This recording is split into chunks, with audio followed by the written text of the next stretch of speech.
ለጉብኝት ወደ ኢትዮጵያ የመጡ የውጭ ሀገር ዜጎችን በመያዣነት በመጠቀም ከ15 ሚሊዮን ብር በላይ የጠየቁ 3 ፓኪስታናውያን በቁጥጥር ስር ውለው ክስ ተመሰረተባቸው። ለዝርዝሩ ዋና ሳጅን አዳነ ደስታ።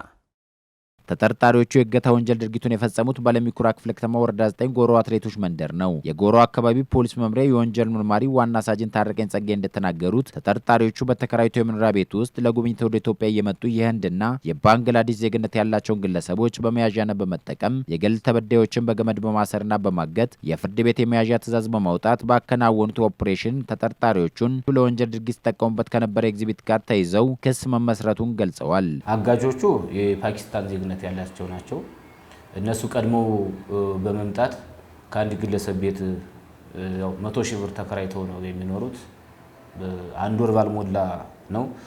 እነዚህ የውጭ ዜግነት ያላቸው ግለሰቦች ደግሞ ለጉብኝት በሚል መጥተው ያው እኛ እናስጎበኛቸዋለን በማለት ወደ መኖሪያ ቤት ወደ ተከራዩበት ቤት ይዘው በመሄድ ማታ በጨለማ ተራ በተራ ስማቸውን እየጠሩ እናስጎብኛችሁ ግቢውን የምንኖርበትን በማለት እጃቸውን ወደ ኋላ በመጠምዘዝ በገመድ እያሰሩ አፋቸውን በፕላስተር እያፈኑ ለቤተሰቦቻችሁ ደውሉ፣ በቪዲዮ አሳዩ፣ ገንዘብ አስልኩ በማለት የባንግላዴሽን ዜግነት ያላቸውን ሁለቱ ቀድመው የመጡ ስለነበሩ እነሱን ከ15 ሚሊዮን እስከ 30 ሚሊዮን ድረስ የጠየቁበት ሁኔታ ነው ያለው።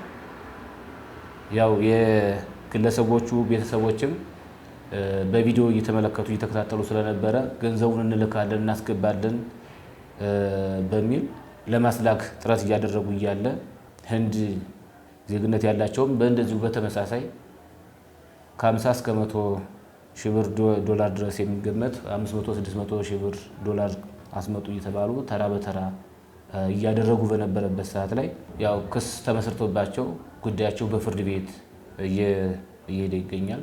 ህብረተሰቡ ከፖሊስ ጋር ያለውን መልካም ቅንጅታዊ አሰራር አጠናክሮ በመቀጠል በተለይም ቤት አከራዮች ድንገተኛ ቁጥጥር በቤታቸው ሊያደርጉና አጠራጣሪ ጉዳይ ካለ መረጃ በመስጠት መሰል የወንጀል ድርጊቶችን መከላከል ይገባል ሲሉ መርማሪው ዋና ሳጅን ታረቀኝ ጸጋይ በመልእክታቸው አሳስበዋል።